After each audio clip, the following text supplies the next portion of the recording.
Bonjour les amis, bienvenue sur Israël Torah. Ishtabach Shemo Lahad, on a la chance de parler du Shlom Bayit, du vrai Shlom Bayit.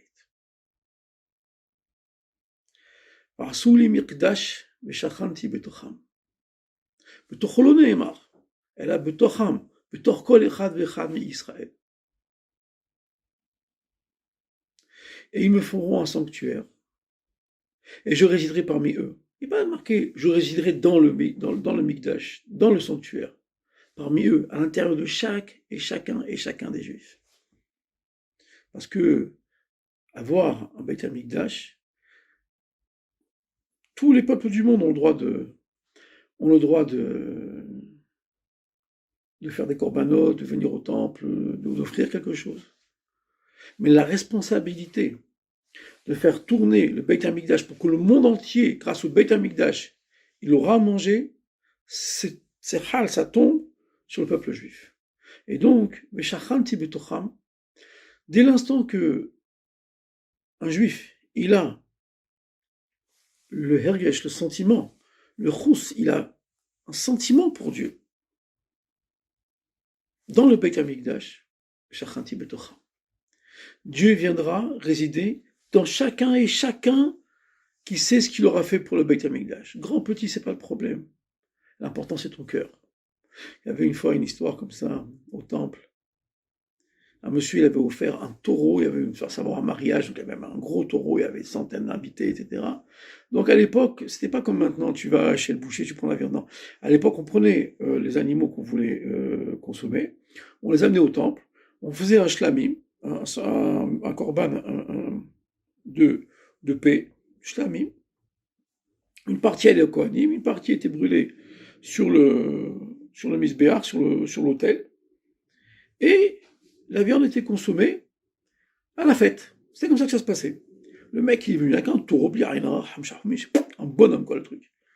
Mais voilà, il fallait pas que l'animal, comme tous les animaux apportés là-bas, ait un défaut. Donc on pouvait pas le frapper pour avancer. Il fallait qu'il vienne de lui-même, monsieur. Et il s'est bloqué. Ah, et là, tu peux pas le bouger. Ils ont essayé de pousser, rien. Tu peux pas y arriver. Passer par là-bas, hein, un monsieur qui avait ramassé des blettes, il comptait manger les blettes ce soir-là, mais il a vu le beau taureau qui allait venir en corban. Alors il a pris une blette comme ça, il a reculé, et le taureau il voulait manger la blette, alors il a fait reculer de quelques mètres, il a donné une blette. Et comme ça il a fini tout ce stock de blettes, et le taureau est arrivé, on a pu faire le corban. Un mariage extraordinaire, une fête comme il n'y a pas, enfin bon, je te laisse comprendre. Après le mariage, le père du khatan, celui qui avait offert le taureau, il rêve. Il dit, t'as vu la belle fête que tu as fait? Il dit, ouais, une fête extraordinaire. Sache que le corban qu'il a fait, le monsieur qui a donné les blettes pour toi, il est beaucoup plus haut que le tien. Parce que lui, il avait une kavana, il avait une intention d'un beau corban que toi, tu allais faire. Et donc, en vérité, l'important, c'est pas la grandiose de la fête. C'est ton intention de révéler Dieu sur terre.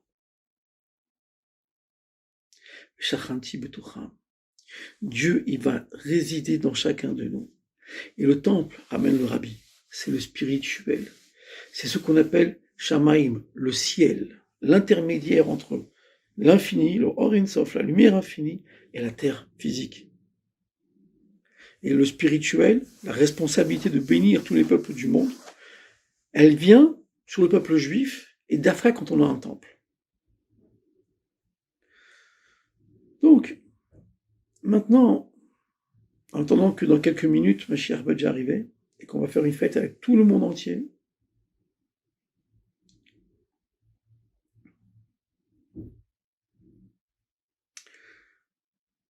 ta table, c'est un shulchan, c'est un misbeach.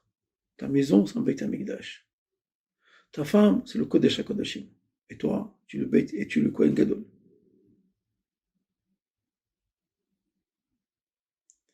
Shalom Bayit, c'est ces rendez-vous qu'on a.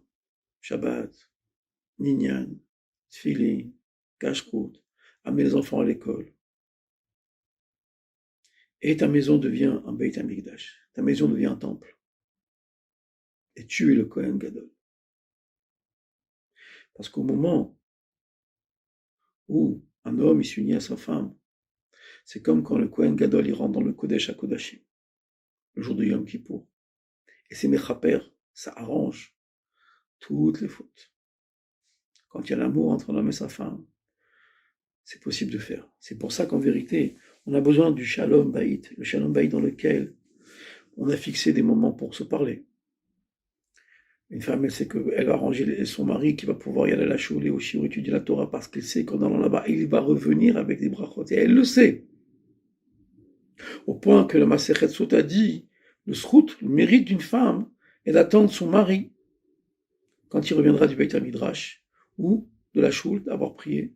Et ce fait qu'elle attende que son mari revienne, elle a un mérite autant, au moins autant important, aussi important que ce que son mari l'a étudié. Ça, c'est le Shalom Bayit. On continuera encore nos shiurim. On se souhaite rien que des bonnes nouvelles. Portez-vous bien, soyez en bonne santé. Un bon Shalom Bayit.